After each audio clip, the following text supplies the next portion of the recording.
Shivani Kharkwal, is standing here to shed a light on the topic of utmost significance, how to protect Himalaya from natural disaster.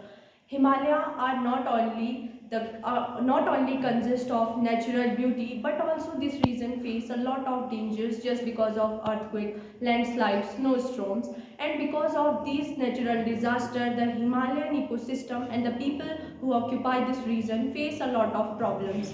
There are some ways by which we can reduce these problems, although they are natural disasters, so we cannot control them. First is early warning system. The implementation of early warning system is one of the best way to control the disasters in the Himalayas, because if we are warned already, then we will have enough time to prepare for the disaster, and also it will help to save life of many people. Sustainable infrastructure. Building must be constructed, because there is a quote that if first we shape our building, then these buildings shape us. Earthquake prone buildings, roads, and other things should be created so that these can withstand seismic activities and other vulnerable activities of the Himalayas.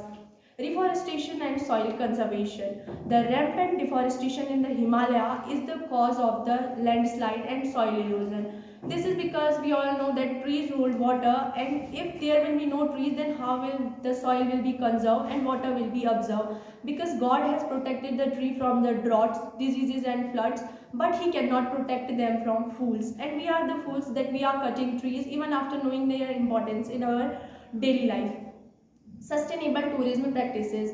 Himalaya is the industry of the tourist. Every year, thousands and thousands of the tourists visit Himalaya just for seeing its natural beauties. So there must be some laws for the tourists, so that the utilization of the resource should be minimum. Also, their wastage should be minimum. Water management. The excessive water is also a cause of the Himalayan deforestation, also the cause of destruction in the Himalayas.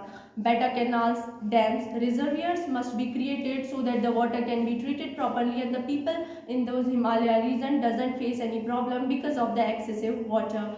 Because the nation which destroys its soil destroys itself. International collaboration. The disasters in the Himalaya doesn't affect only one country. There are many countries which are affected by the disasters of the Himalayas. All these countries can come together, use their techniques, resources to protect the Himalayas. So the thing is that protecting Himalaya, we cannot gather a lot of people for protecting Himalaya. First, we should start on our individual. We throw litter here and there, and by doing this, we are polluting the environment, because the change, and for changing it, we need to work ourselves, because the change starts with us, but it doesn't start until we try. For changing the world, we need to change ourselves, because we cannot collect everyone and say that let's work together for Himalaya. Although it's responsibility of every individual who stays in India to protect the Himalaya, because Himalaya is not only property of one state, one individual, it is the property of whole country. Whole country need to work for its conservation so that the disasters can be minimized in Himalaya, because the disaster that I had told, that I had mentioned, are all the natural disaster, and we cannot control the natural disaster. Although some to the extent we humans are responsible for those disasters. The underground bombing activities cause earthquake, and pollution which is emitted by the cities also result in the melting of ice. So the conclusion is that for protecting Himalayas, we need to work, because we are the one who are destroying its natural beauty. So at last, thank you for your attention, and I would say that let's take a pledge that we will protect Himalaya ourselves. Thank you.